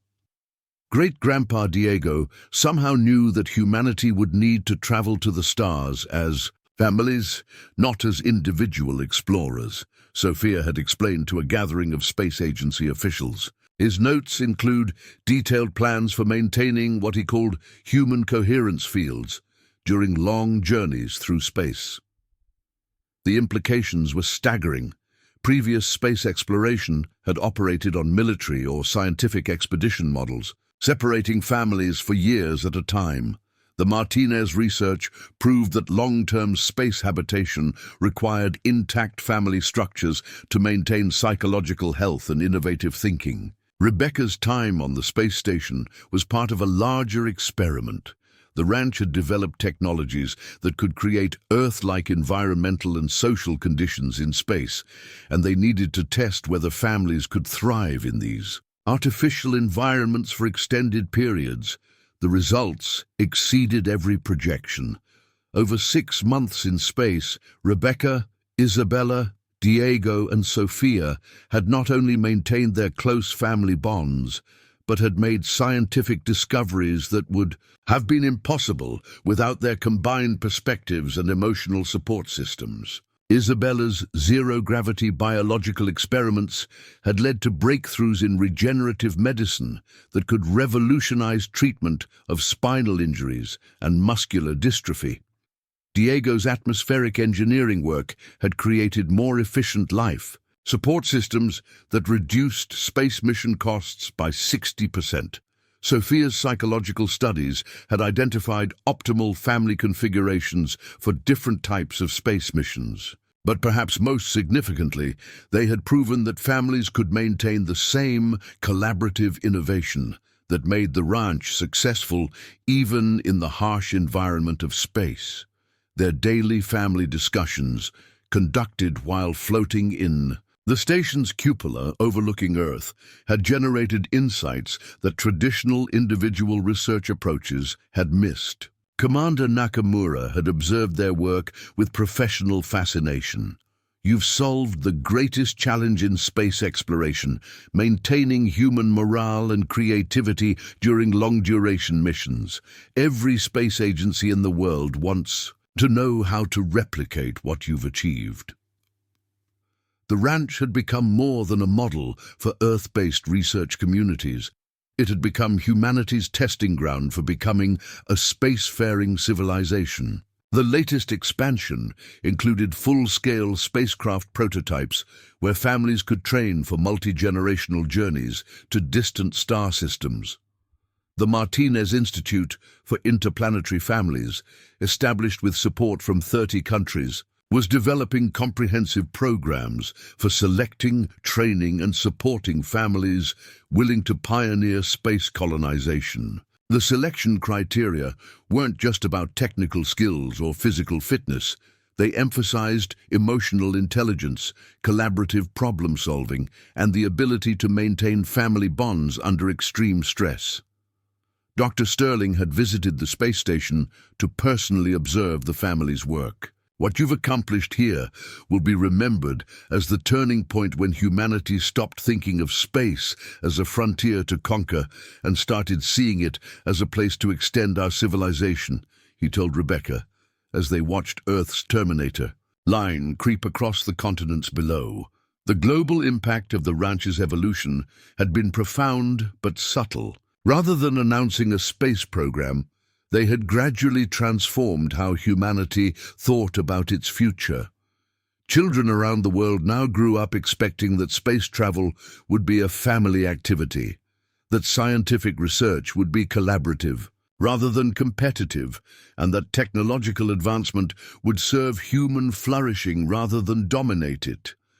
International space law had been rewritten to accommodate family-based missions. The Mars Colonial Charter, drafted primarily at the ranch, established principles ensuring that space colonies would be organized around family units rather than corporate or military structures.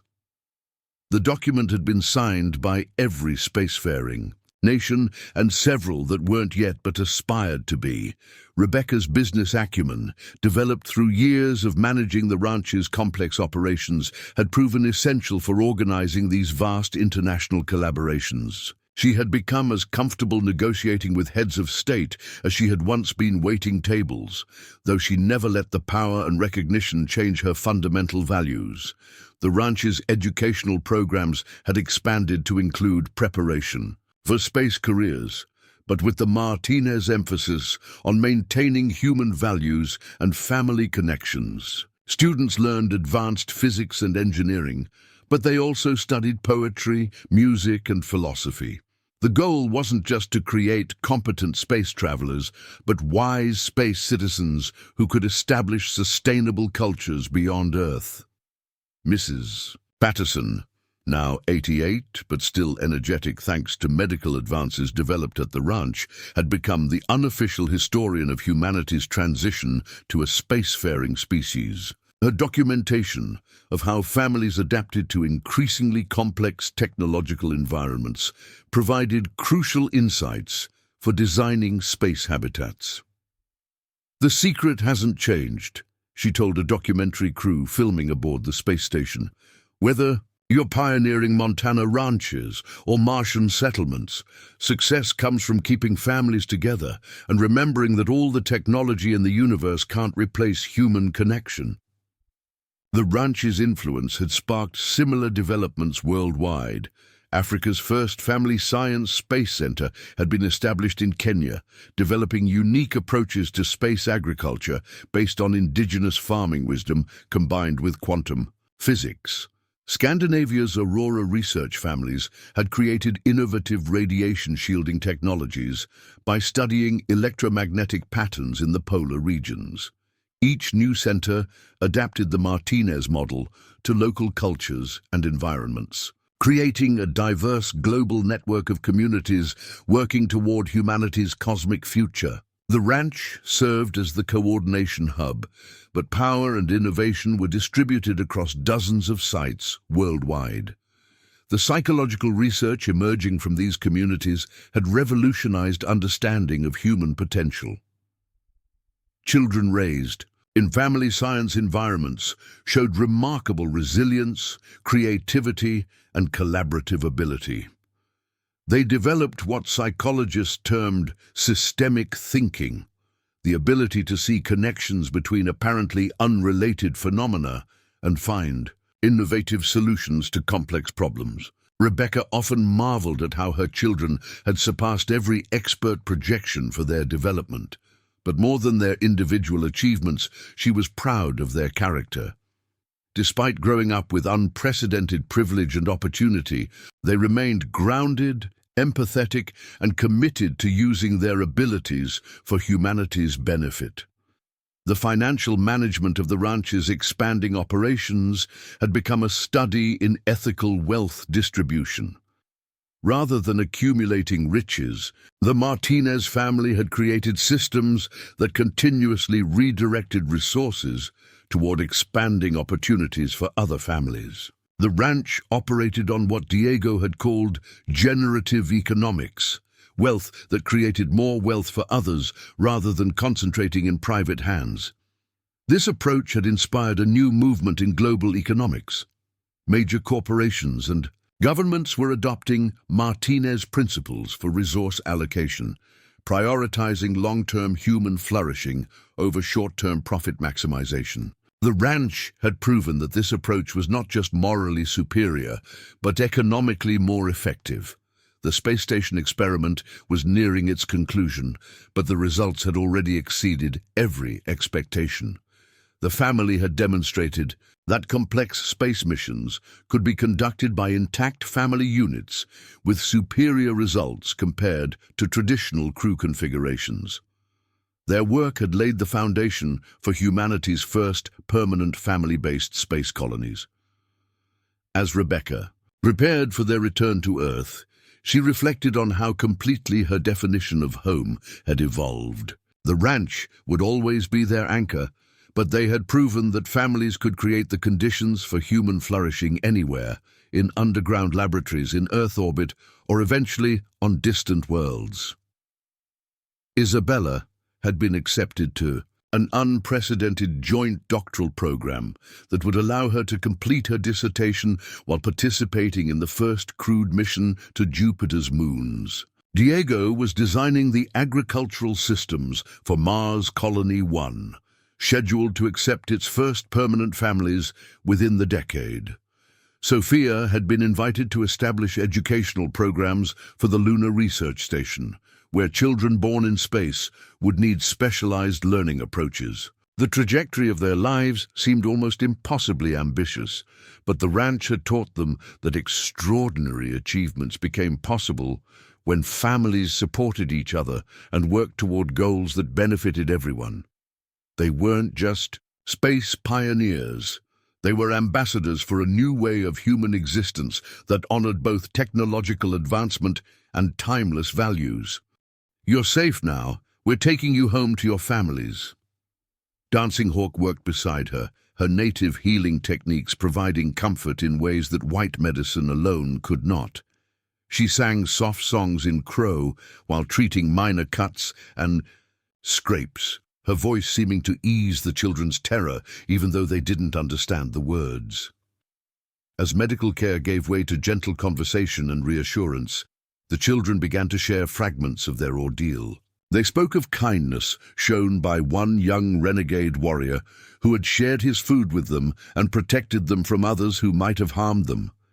They described their fear and confusion, but also their growing hope that someone would come for them. The return journey took 5 days, slowed by the need to accommodate the traumatized children and to properly secure the captured renegades for territorial authorities. But those days became a celebration of successful cooperation between peoples, who had discovered they could trust each other even in the most challenging circumstances. The children, initially terrified of the Crow warriors in the rescue party, gradually began to relax as they experienced only kindness and protection from men who looked like their captors but acted completely differently. Swift Hawk, Little Wolf's younger brother, proved particularly gifted with children, entertaining them with games and stories that required no shared language to appreciate. By the time they reached the edge of settled territory, both children were laughing at Swift Hawk's antics and allowing Crow warriors to share in their care without fear. The sight of white children being comforted by native warriors, of former enemies working together to heal trauma inflicted by common enemies, provided powerful testimony to what cooperation could accomplish. The rescue party's return to Millerville created a sensation. Word of the joint expedition had spread throughout the territory, and crowds gathered to witness this unprecedented demonstration of intercultural military cooperation. The fact that the mission had succeeded beyond all expectations, resulting in the rescue of both children and the capture of the entire renegade band, silenced many critics of the alliance between settlers and Crow. Sarah Johnson's reunion with her son provided one of the most moving moments of the entire affair. As she clutched the boy she had feared lost forever, she turned to Thunder walking, tears streaming down her face. "How can I ever thank you? How can any of us thank you?" The chief's response was simple and profound. "No thanks needed. Your children are our children now. We are all one people sharing one earth." The successful rescue mission marked a turning point, not just for the immediate communities involved, but for territorial policy regarding native relations. Governor Patterson used the expedition as a model for future cooperation, establishing joint task forces to address common threats and creating formal mechanisms for sharing intelligence about hostile activities. More importantly, the mission demonstrated to skeptics in both communities that trust between former enemies wasn't just possible, but practical. Blake himself, while never becoming an enthusiastic supporter of the alliance, stopped his active opposition. "I still don't like Indians," he admitted privately to Margaret, "but I can't argue with results." As autumn deepened into winter, Margaret found herself reflecting on how completely her life had changed since that snowy night when she'd opened her door to a dying boy. She had become something unprecedented in frontier history, a bridge between worlds that had discovered they could be one world with many voices rather than two worlds in constant conflict.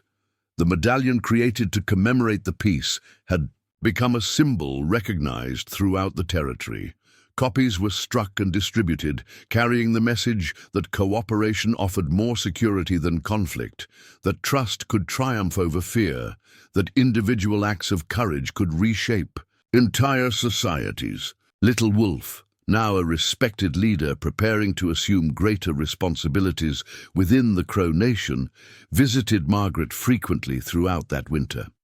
Their conversations had evolved from simple gratitude to complex discussions about the future of their peoples and the possibilities inherent in their unprecedented alliance. "You saved more than my life that night," he told her during one such visit. "You saved the future, not just for Crow and whites in this territory, but for anyone willing to see that what divides people is less important than what unites them." Margaret smiled, watching snow fall gently outside her window, the same window through which she had first spotted him dying in a blizzard 2 years earlier. "I just did what felt right. Everything else grew from that." "Yes, little wolf." "Agreed, and that is the most profound lesson of all. Great change doesn't require great plans or grand gestures. It requires ordinary people choosing to do what feels right, even when, especially when, that choice is difficult or dangerous." As winter gave way to spring once again, Margaret, prepared for another season of knowledge exchanges, joint celebrations, and continued building of the remarkable community that had grown from one act of compassion. The challenges weren't over. There would always be those on both sides who preferred the simplicity of hatred to the complexity of understanding. But the foundation had been laid for something that could endure. Standing on her porch one morning, watching Crow and white children play together while their mothers shared the work of preparing a community garden, Margaret felt profound satisfaction in what they had all accomplished together. Thunderwalking's pendant still hung around her neck. Little Wolf's carved wolf still sat on her mantle, but they were no longer symbols of a bridge between two separate worlds. They had become mementos of the time before people realized they had always been one people, sharing one earth, capable of extraordinary things when they chose to see each other's humanity rather than each other's differences. The wounded boy she had saved in a blizzard had grown into a man who would help lead his people toward a future none of them could have imagined. A future where the color of one's skin mattered less than the content of one's character. Where cooperation had proven more powerful than conflict, where love had indeed conquered fear. As she watched the sunrise paint the mountains in shades of gold and rose, Margaret whispered a prayer of gratitude for the storm that had brought Little Wolf to her door and changed everything that followed. Sometimes the best things in life came disguised as the worst, and the greatest blessings emerged from the moments when people chose courage over comfort, compassion over safety, hope over fear. The story had become legend throughout the territory, and beyond, the white woman who had saved a Crow boy and, in doing so, had saved two peoples from a future of endless war. But Margaret knew the real story was simpler and more profound. It was about the moment when one human being had looked at another human being in need and had simply done the right thing. Everything else was just the world catching up with what love had always known was possible. Up next, you've got two more standout stories right on your screen. If this one hit the mark, you won't want to pass these up. Just click and check them out. And don't forget to subscribe and turn on the notification bell so you don't miss any upload from us.